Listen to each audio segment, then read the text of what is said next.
शिव पुराण कहती है, भगवान शंकर का चरित्र वर्णन कर रहा है। अनलासुर जब समाप्त हो गया, गणेश जी महाराज को एक दुर्वा प्राप्त हो गई। उस दुर्वा की महत्वता को जो समझा, हम तो यहाँ तक कहेंगे, शायद आप लोगों के स्मरण में है नहीं है, कि कभी कभी जब तुम्हारा मन कर जाए कि आज मेरा मन है और बारिश में, बरसात में बहुत सारी दुर्वा आ जाती है, बहुत सारी दुर्वा आ जाती है, तो दुर्वा की ही कंठी, दुर्वा की ही माला बनाकर, दुर्वा की ही माला बनाकर, दुर्वा की ही माला बनाकर कभी कभी, जैसे ये शिवलिंग है और दुर्वा की माला बनाकर शिवलिंग पर उस माला को बीच में से पूरी जोड़ेंगे नहीं, आधी माला, मतलब कटी हुई होना चाहिए, जुड़ी हुई नहीं होना चाहिए। माला को, ये अशोक सुंदरी वाली जो जगह है, यहाँ से दुर्वा की माला चढ़ाते चढ़ाते चढ़ाते चढ़ाते शिवलिंग कैसे माँ जगतजननी की पीठिका तक वो माला जा। अभी बारिश में दुर्वा आ जाती है, सावन के महीने में, आषाढ़ के महीने में, कुंवार के महीने में, कार्तिक के महीने में, जब तुम्हारा मन पड़ जाए और अगर तुम्हारे बगीचे में दुर्वा मिल जाती हो, तो हर महीने भी अगर आपने यहाँ अशोक सुंदरी से दुर्वा की माला बनाई और उस माला को यहाँ से चढ़ाते चढ़ाते चढ़ाते चढ़ाते ऐसे शिवलिंग पर समर्पित करते हुए अपने उंगली पर थोड़ा सा घृत लगाकर बीच में एक बिंदी लगा दें और बाबा को अपने मन की कामना कहकर आप वापिस अपने घर पर आ जावें। 2 या 3 बार आप अगर दुर्वा की माला समर्पित कर देते हैं तो जो भी मन की कामना होती है, मेरा देव अधिदेव महादेव पूर्ण जरूर कर। उस दुर्वा की माला में वो बल होता है जो शिव को हमारी ओर केंद्रित कर। और अभी तो कितना सुंदर है सावन का महीना, और वो महीना जो भगवान शंकर को सबसे ज्यादा प्रिय है, बहुत प्रिय। कारण माँ सती, माँ उमा, माँ कात्यायनी, माँ कुष्मांडा, माँ स्कंदा, माँ महागौरी, जितनी जितनी माता पूर्व में हुई हैं, जो शिव जी के साथ में ब्याही हैं, शिव को जिन्होंने अपना बना लिया था, उन सभी माताओं ने सावन के महीने में शंकर भगवान को प्राप्त किया था। और शिव जी ने सावन के महीने में ही उनको अपना बना लिया था। और ये बात भगवान शिव ने स्वयं कही, स्वयं भगवान शंकर स्वयं नंदी से ये बात कहते हैं, नंदी मुझे श्रावण अति प्रिय है। नंदी ने पूछा क्यों, तो कहा इस श्रावण के महीने में मेरी अर्धांगनियां मुझे भजती थी, उनको मैंने स्वीकार किया था। और यही सावन के महीने में चराचर जीव, आप देखिएगा गर्मी के समय में छोटे छोटे जो जीव जंतु सब, जितनी गर्मी पड़ती है सब मर जाते हैं। बोलो मरते कि नहीं मरते? अभी बारिश चालू हो गई, बारिश चालू हो गई तो तुम्हारे घर में ऐसे बारीक बारीक नए नए डिजाइन के कीड़े मिलेंगे और तुम सब टेंशन में रहती हो उस कीड़े के चक्कर में। वो घुस गया, वो वहां से आ गया, ये छोटा सा, इतनी डिजाइन का, उनकी पीठ का कलर अलग देख लो, उनके पंख का कलर अलग देख लो, उनकी इल्लियों को, छोटी छोटी इल्लियों को अलग से देख लो, केचुआ देख लो, केचुआ की भी वैरायटी अलग है, कोई सफेद केचुआ, कोई काला केचुआ, कोई गुलाबी केचुआ, कोई कत्था, कितनी डिजाइन। 83,99,999 योनिया, और उसमें आखिरी योनि ये 84 लाखवीं मनुष्य की योनि। अब इतनी योनियां, और तुम्हारे घर में भी आसपास तुम देखना कितनी सारी योनियों को देख लोगे, चीटा को, और चीटे की भी एक डिजाइन आ जाती है। सावन में आते आते चीटे में भी पर आ जाते हैं। अब तुमने देखा कि नहीं देखा वो हमको नहीं मालूम है भैया, देखा तुम लोगों ने? और जितने आस्था चैनल पर सुन रहा है, सावन में चींटे में भी पर आ जाती है, मक्खियों की डिजाइन बदल जाती है। जिस मक्खी को एक बार भगाओगे भग जाती थी, सावन में इतनी अड़ीली हो जाती है कि आके मुंह पे बैठेगी, नाक पे बैठ, उसको भगा के ले जा, भाग भाग भाग। मक्खियां भी इतनी अड़ीली हो जाती है कि वो हटती नहीं है। क्यों? इतनी अकड़ कहां से मक्खी में आ गई, चींटे में पर कहां से आ गए, और इतना ठाट इन कीड़ों में कहां से आ गया कि हर किसी के घर में घुस जाते हैं। तो शिव महापुराण की कथा कहती है, चराचर अचर जीव जंतु पशु पक्षी सबको मालूम है सावन का महीना चल रहा है, हमारे बाबा का महीना चल रहा है जो करुणा करने वाले, ये उनको भी ज्ञान है। उसको पशुपति नाथ कहते हैं, उसको भी मालूम है। अब जरा विचार करिए, जिस चींटे में कभी पर नहीं आते वो चींटे में सावन में पर आ जाते हैं। जब चींटे को पर दे सकता है तो सावन में एक लोटा जल चढ़ाने वाले को भी मेरा बाबा उड़ा तो सकता है, आगे बढ़ा तो सकता है, उन्नति की ओर ले जा तो सकता है। वो शिव तत्व है। और तेरी कृपा बिना न हिले एक भी अणु, लेते हैं श्वास तेरी कृपा से तनु तनु। बखान क्या करूं मैं राखों के ढेर का, चपटी भभूत में खजाना कुबेर का। हे गंगाधार मुक्ति द्वार ओंकार तू, भोले ओमकार तू, आयो शरण शंभु तार तार तू। भगवान शिव। अब गर्मी आई, गर्मी में पूरे जीव मर गए, गर्मी में सब सूख गया, कीड़े मकोड़े मर गए गर्मी की तपन के कारण। पर सावन का एक महीना जिसमें भगवान सबको फलना फूलना सब कुछ, पत्तियां भी फूलती हैं, फूल भी फूलते हैं, डालियां भी फूलती हैं, पशु पक्षी जानवर जलचर थलचर सब फूलते हैं। श्रावण का शिव को प्रिय है। और क्या कहा मेरे भोले बाबा ने नंदी से, ए नंदी, श्रावण का महीना हो, शिव तत्व की प्राप्ति को करने के लिए अगर कोई संसार का मानव मुझे पुकारता है, भजता है, शिव कथा कहती है, शिव जी कहते हैं नंदी से, उस जीव का कल्याण करने के लिए मैं स्वयं उसके द्वार तक पहुंच जाता हूं और उसका उद्धार कर देता हूं, उद्धार कर देता हूं। पर किसका चित्त लगे?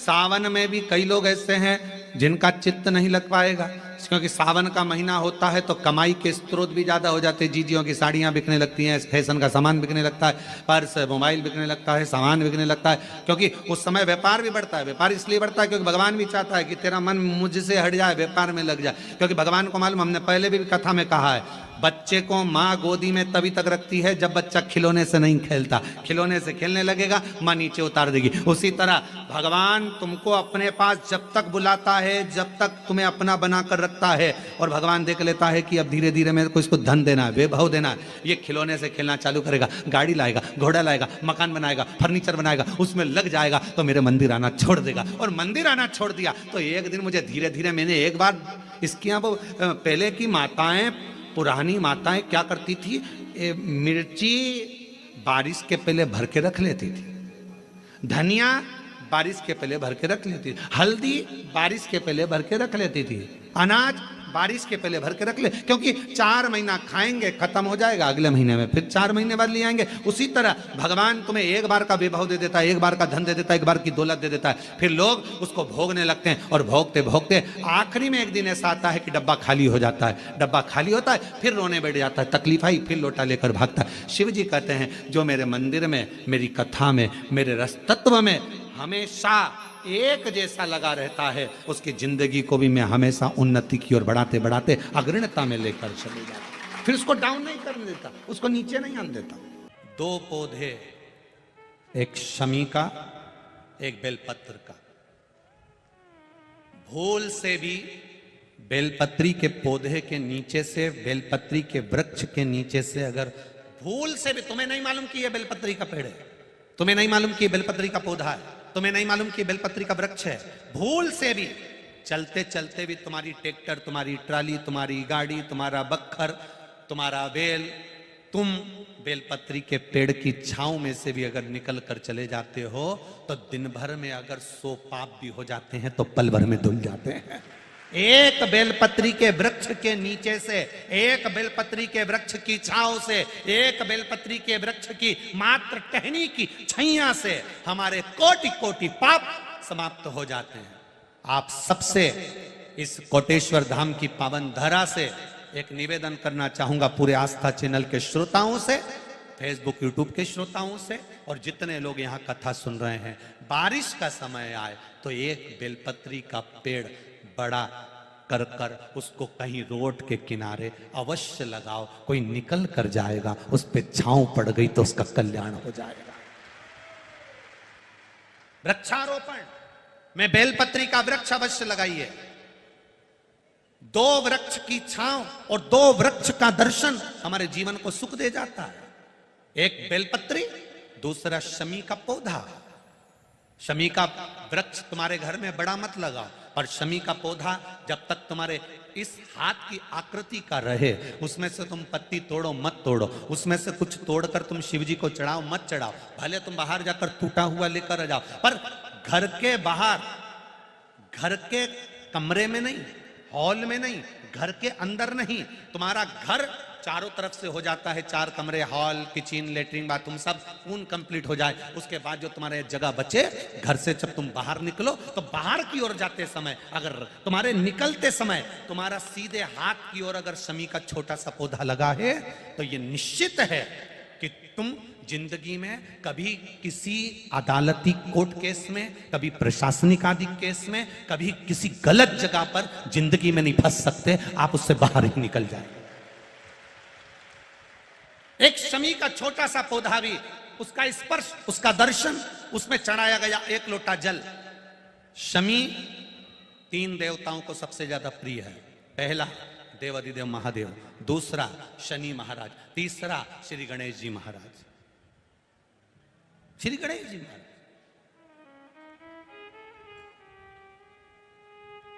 क्योंकि शमी की शादी करने वाला कौन था?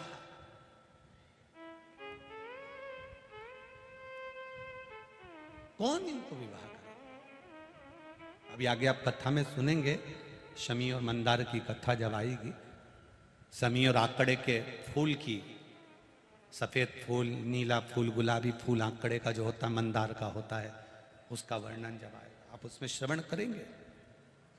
एक शमी का पौधा, तुम घर से बाहर निकल रहे, हाँ ये जरूर है कि जो फ्लैट में रहने वाले हैं वो इस पौधे को नहीं लगा पाएंगे,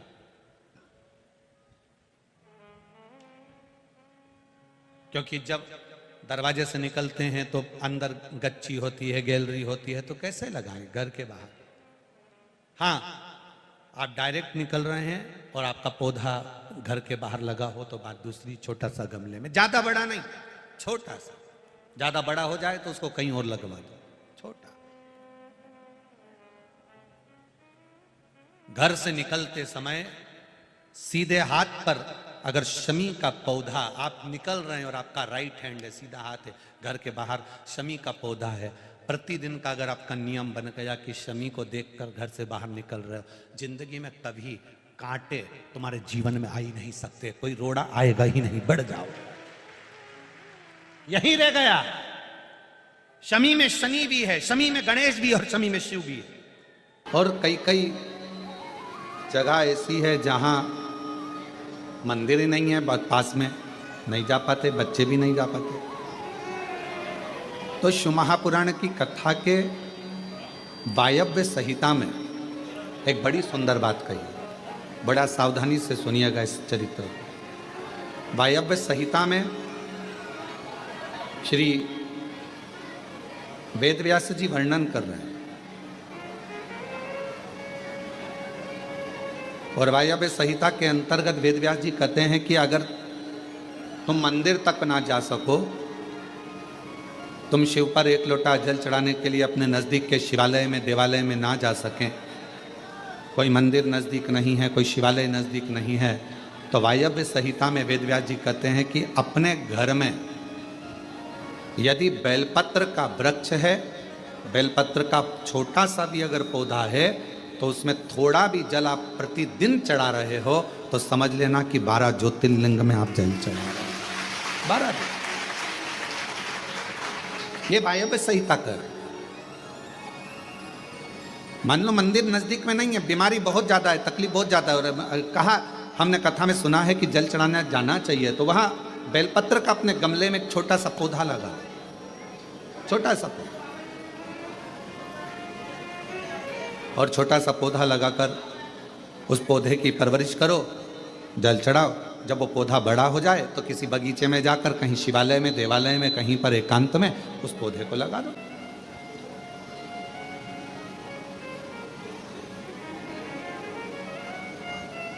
जैसे तुलसा जी को बड़ा कर कर तुलसा जी का मंगल विवाह शालिग्राम जी से होता है, देव उठनी एकादशी पर शालिग्राम बाबा के साथ मंगल विवाह किया जाता है, वैसे ही बेलपत्र के पौधे को बड़ा कर कर उसको भी शिव को समर्पित किया जाता है, भगवान शंकर को समर्पित किया जाता है।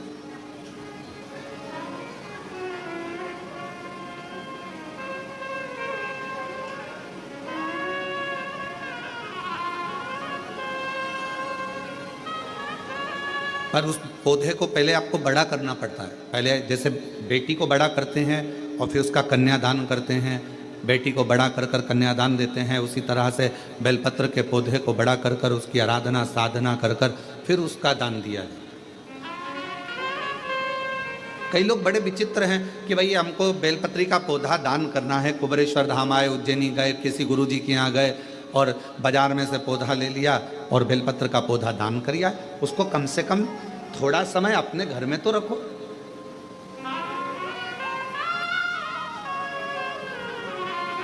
गौदान का नियम मालूम है आपको? कितना लोग जानते हैं गौदान के नियम को? गौदान का नियम होता है, कई लोग बेटी के विवाह में गाय दान करते हैं, कई लोग कोई शांत हो जाता है तो 12वें में 13वें में गाय दान करते हैं ना, गौदान करते हैं। तो उसका नियम क्या है? गौदान का नियम होता है कि गाय को अगर दादा परदादा के लिए दान कर रहे हो, वो चले गए, शांत हो गए, उनके 12वें में, उनके 13वें में, उनके 1 महीने के बाद अगर आप दान कर रहे हो, 12वें 13वें में दे रहे हो, या कन्यादान बेटी का कर रहे हो, उसमें गौदान कर रहे हो, या तुम्हारा मन हुआ का गौदान करना है हमारे पूर्वजों, तो पहले उस गाय बछड़े को अपने घर में रखकर उसकी सेवा करना पड़ेगी 1 रात्रि 2 रात्रि, उसके बाद गौदान करो। पहले उसकी सेवा तो करो।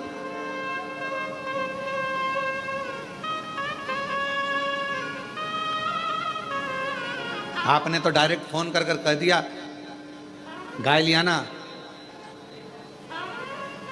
दान करना है। पंडित जी ने संकल्प छुड़ाया, गाय दरवाजे पर आई और 1 मिनट में संकल्प छूटा। पंडित जी से कहा ले जाओ गाय, लेके जाओ जल्दी से, गाय बछड़ा लेकर जाओ। पंडित जी गाय बछड़ा लेकर चले, डीले कम करो, गाय बछड़ा पंडित जी लेकर चले। ये श्रेष्ठता नहीं। तुलसा जी का पौधा घर में रखकर उसको पोषित कर कर बड़ा कर कर फिर शालिग्राम भगवान से विवाह कर कर फिर दिया। बेलपत्र का पौधा पहले बड़ा कर कर अपने घर में थोड़ा सा, नहीं ज़्यादा रख सकते तो 8 दिन 7 दिन 5 दिन 15 दिन 20 दिन 1 महीना 2 महीना 4 महीना 6 महीना जितना आपका रख सकते हो रख कर फिर किसी जगह पर लगाया।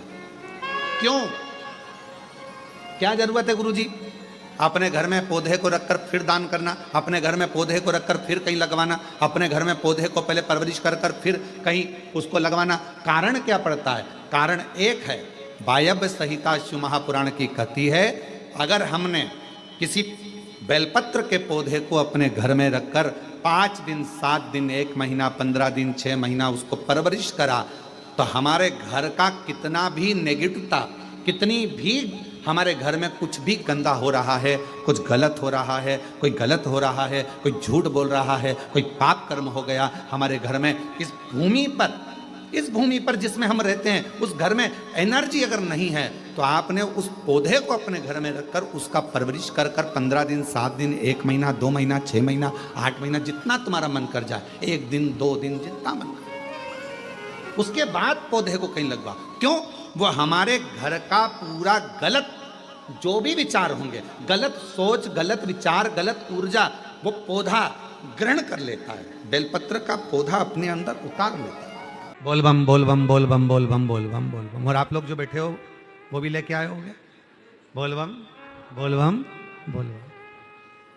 हजारों शिव भक्त बाबा की कावड़ लेकर चले। अब लोग क्या समझते हैं कि कावड़ चढ़ाने वाले तो ऐसे ही होंगे, पर कोई पूछे कि कावड़ चढ़ाने का फल क्या है, तो कहा यह ज्वाइनिंग लेटर है। कंपनी में जॉब करने के लिए, सरकार में जॉब करना है या कंपनी में जॉब करना है, किसी बैंक में जॉब करना है या हॉस्पिटल में जॉब करना है या किसी बिल्डिंग में जॉब करना है, कहीं पर भी आप जॉब कर रहे हैं, नौकरी कर रहे हैं, तो उसका ज्वाइनिंग लेटर कहां से मिलेगा? तो कहा अगर किसी कंपनी में आप जॉब कर रहे हैं तो उसका ज्वाइनिंग लेटर आपको सावन के महीने से जो 2 लोटा जल आप शिव जी को चढ़ाते हो, बस वो 2 लोटा जल से आपका ज्वाइनिंग लेटर मिल जाता है। इसके बाद तनख्वाह देना मेरा भोले बाबा चालू कर देता है, मेरा शिव जी चालू तनख्वाह, भोलेनाथ तनख्वाह देना प्रारंभ कर दे, शिव जी तनख्वाह देना प्रारंभ कर दे। अब आपको ये विचार नहीं करना कि मैंने कावड़ चढ़ाई तो मेरा भोले बाबा क्या करेंगे, मेरा भोले बाबा मेरे जल को स्वीकार करेंगे कि नहीं करेंगे, मेरे शंकर भगवान जल को स्वीकार करेंगे कि नहीं करेंगे। पर शिव तत्व कह रहा है, भगवान शंकर की पवित्र कथा कर रही है, शिव महापुराण की कथा कहती है कि जब आपने भगवान देवादिदेव महादेव को कावड़ चढ़ाई, जब आपने शिव जी को कावड़ चढ़ाई और कावड़ चढ़ाने के बाद भोलेनाथ ने आपको अपना ज्वाइनिंग लेटर दे दिया कि आज से तेरे जीवन के जितने दुख हैं, तेरे जीवन की जितनी तकलीफें हैं, तेरे जीवन के जितने कष्ट हैं, वो सारे कष्ट मेरे हो गए। आज से तेरा परिवार मेरा हो गया और उसका भरण पोषण मुझे करना है, उसको मुझे संभालना है।